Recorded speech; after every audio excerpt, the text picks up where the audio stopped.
Baik. Dalam satu ayat Quran mengatakan, jangan sekali-kali kamu mengatakan uffin. Uffin. Apa itu uffin? Apabila kamu bercakap dengan ibumu, jangan sekali-kali kamu mengatakan perkataan uffin. Apa itu uffin? Nak, kau jangan bikin itu.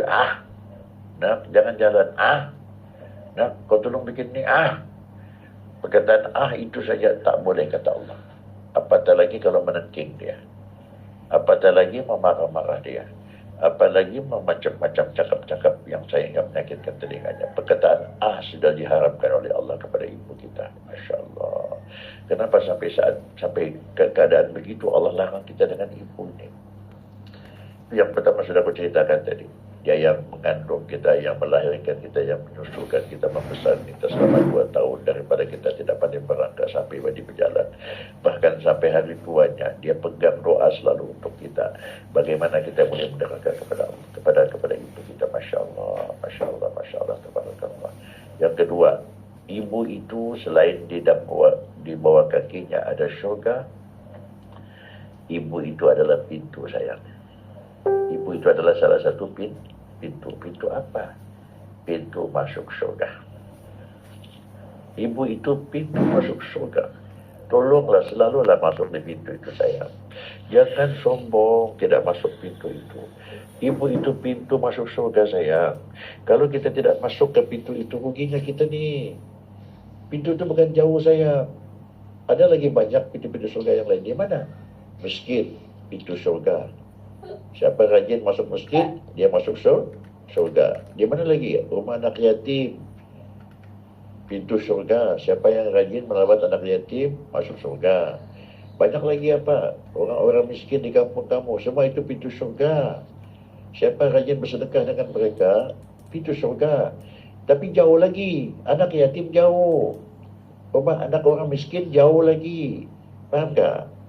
Sekolah-sekolah tahfiz itu pun pintu syurga jauh lagi. Masjid-masjid tu masih jauh lagi dari rumah kita. Tapi tanpa kita sedar, dalam rumah kita itu pun ada pintu. Siapa? Ibu kamu. Kalau anak yatim kamu tak jumpa, tak ada masalah, bos, jauh. Kalau orang-orang miskin kamu malas mau jumpa, jauh-jauh. Kalau rumah tahfiz masih jauh, masjid tu masih jauh dari rumah kamu. Tapi ibu kamu dalam rumah kamu ada pintu syurga, itu pun susah kan kamu masuk. Bangun pagi ada ibu, ada pintu syurga. Tengah hari pulang makan ada pintu syurga. Tak pernah jauh. Kenapa kamu tidak gunakan kesempatan di rumah kamu itu? Macam aku rugilah, sayang. Aku sudah sudah meninggal, bapak sudah meninggal. Pintu syurga aku sudah tutup, Pak, sayang.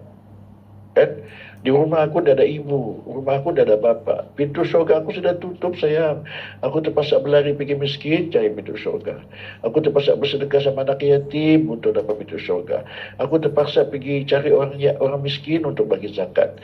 Banyak kerja aku mencari lagi. Tapi kamu yang masih ada ibu ni, kenapa kamu sia-siakan? Kenapa kamu sia-siakan pintu yang masih buka tu, sayang? Rugi betul kita ni, sayang. Ada di rumah kita, Pak, sekarang masih. Ibu masih ada, Pak, sekarang sama kita. Pintu itu masih buka, Pak, sayang. Masih buka hari-hari. Tapi berapa ramai anak yang masuk dalam pintu itu. Macam kami ini sedih sangat. Pintu kami sudah tutup. Dan sudah pintu itu. Sekarang sayang terpaksa berlari-lari pergi miskin, cari pintu syurga. Sayang terpaksa lari pergi Mekah Madinah, cari pintu syurga. Saya yang terpaksa bersedekah sana bersedekah sini cari pintu syurga. Saya yang terpaksa cari orang miskin, cari anak yatim. Bagaimana kau ni, Cik? Aku cari pintu syurga, bah. Kenapa? Pintu syurga aku sudah tutup di rumah.